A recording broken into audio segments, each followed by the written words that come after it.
talk to me, because as you got into that facility you're in, I'm guessing there was a bunch of new machinery, a bunch of new equipment, a bunch of new things. Oh yeah. How did you put your all into learning that equipment? I mean, what do you do? Is it take all of it in at once, or do you pick one thing at a time? Talk to me about how you go after that daunting task of learning a whole new facility and machinery group, all that. Okay. A saying my grandmama used to say, man, you have to go to hell to get to heaven, you know.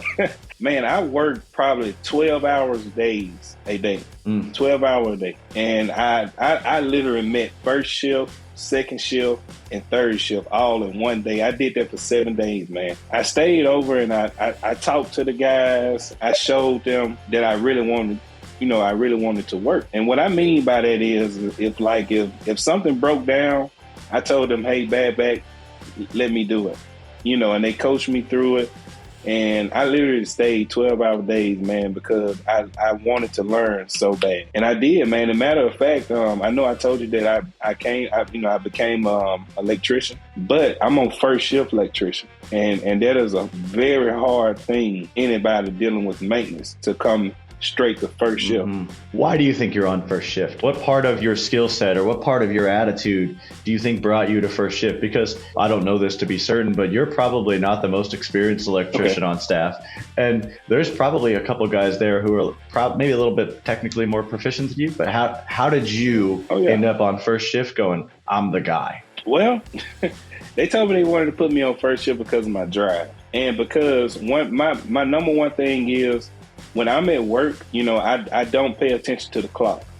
When you find people that pay attention to the clock, they days, they started to drag. They so ready to go home when you constantly looking down at your watch. But me, I don't do that. When I'm at work, I'm at work. And plus, first shift is when all the production is running. Second shift, production don't run all day. Third shift just PM and tear down group. The supervisor thought that I was a whole lot smarter than being on second and third, and he wanted to put me on first because of my drive, and and I was just a good pick for first shift. And plus, I knew a whole lot without them even teaching me, man. My number one thing, like I said earlier, I never gave up. I never quit. I just kept going, even when the plant getting real hot. And like I say, I work in a pack house, so I see a lot of blood. It's not the cleanest place, When they saw that, man, when they saw that drive in me, they were like, oh, yeah, I got to put him on first shift because he's not going to give up on something. He's not going to call people and ask for help. He's going to try to get it done. So I made a perfect fit, man. Great.